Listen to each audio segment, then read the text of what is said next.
हर हर महादेव। कैसे हैं आप सब? आप सब ठीक ही होंगे। आज गोरा तीज का व्रत है हमारा, तो इसलिए हमने पूजा विधि की है और व्रत भी किया है। अब हम भोलेनाथ को मतलब सारी चीज़ों से नहला रहे हैं। जैसे 5 चीज़ें होती हैं, दही, दूध, शहद और घी, बूरा, सब से भोलेनाथ को नहलाया। और फिर हमने बेलपत्र चढ़ाई और फूल वगैरह चढ़ाए और मतलब कपड़े पहनाए, जैसे रोली का तागा होता है ना, इससे। और फिर हमने इन्हें दोबारा से सादे पानी से नहलाया। नहलाने के बाद अब इन्हें हम अलग अलग जगह पर इनके स्थान पर बिठा देंगे भोलेनाथ को, और फिर इनकी आरती करेंगे। देखो, मेरी दुरानी जिठानी सब आई हुई हैं, मेरे साथ पूजा कर रही हैं।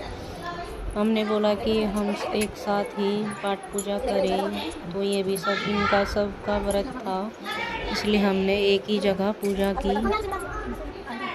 अब जो हमने भोलेनाथ को और पार्वती मैया को ऊपर बिठा दिया और मेरी दुरानी जिठानी आरतियाँ करने लगी, पूजा पाठ करने लगी। हम बड़ा मन लगा हमारा, हम 4-5 जनी थी। तो उसके बाद फिर हमने आरती वगैरह करके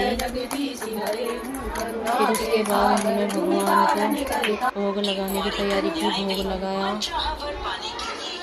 सबसे पहले तो हमने कथा सुनी। कथा सुनने के बाद फिर उसके बाद हमने भगवान को भोग लगाया। मतलब दूध और केले, पेठा, इन चीज़ों का भोग लगाया, क्योंकि मेरे पास यही चीज़ें थी, क्योंकि बाहर कहीं जा नहीं सकते, इसलिए हमने केले ही मंगा के रख लिए थे। तो इनका ही भोग लगाया, क्योंकि इनका व्रत तो कल को होता है, तो कल मैं हलवा पूरी हर चीज़ें बनाऊंगी भोग में भगवान के लिए। यहाँ पे मैंने अपने सारे देवी देवता, पंडित गोपाल, कान्हा जी सबको बिठा हुआ। तो यहीं बैठकर हमने कीर्तन भी की और आरती भी की, भगवान का भोग भी लगाया। भोग लगाते समय बड़ा ही आनंद आया।